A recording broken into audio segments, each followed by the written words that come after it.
the Disappearing Dipper. Welcome to Stargazers.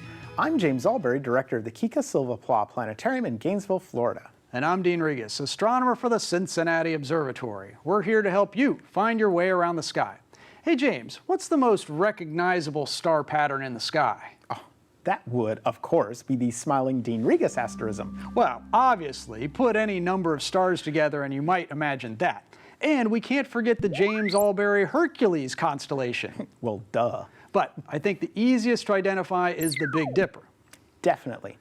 There's something about those 7 semi-bright stars that grab your attention. And the Big Dipper is up almost all year round. Emphasis on the almost. Yes, and there is one season where the Big Dipper dips so low in the northern sky that it may become invisible. And that season is now. We're going to head out to the stars and show you where not to look for the Big Dipper in the sky. And when you can see it again. I know it may seem weird that we're doing a show on what not to look for in the night sky, but we don't want you to freak out when you step outside and not see the Big Dipper. The Big Dipper is always somewhere in the northern sky. We call it circumpolar since it can be seen making a complete circle around Polaris, aka the North Star. When you face north and watch the stars long enough, you'll notice that they move in a slow counterclockwise circle around one point. That pivot point is the North Star. Any constellations near the North Star make a tiny circle around it, like the constellations Ursa Minor, which includes the Little Dipper stars, Cassiopeia the Queen, and Ursa Major, which includes the stars from the Big Dipper.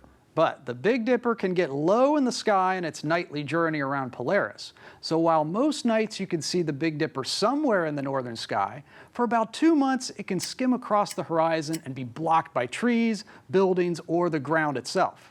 And so, on November evenings, you'll have a hard time finding the Big Dipper. Man, that's a bummer.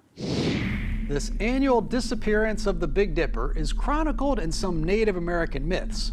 Instead of a big spoon, they saw a big bear. Now, the normal picture of the bear shows the body with a long, stretched out tail. But other Native American groups pictured it a little differently. The Iroquois tribe saw the 4 stars in the spoon as the bear, and the 3 stars in the handle as 3 hunters. The first hunter is carrying a bow and arrow, the second is carrying a pot, and the third is carrying sticks to make a fire. Now look carefully at the second hunter. The bright star is called Mizar, but if you squint, you may be able to see a dimmer star above it. That is the star Alcor, and it can be seen with the naked eye too.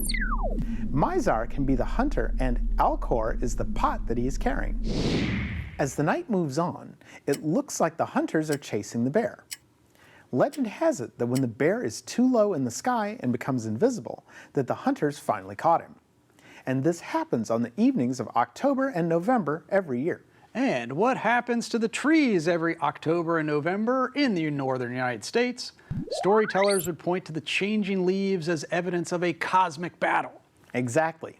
Now this may be a little gross, but they would say that the first hunter had shot and killed the bear, and its blood fell from the sky and turned the leaves on the trees orange and brown and red.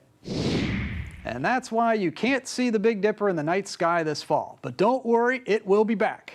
In fact, if you stay up past midnight, you can see it standing on its handle. And every spring, the bear comes back to life, the hunters resume their chase, and the leaves return to the trees. The circle of life in the stars.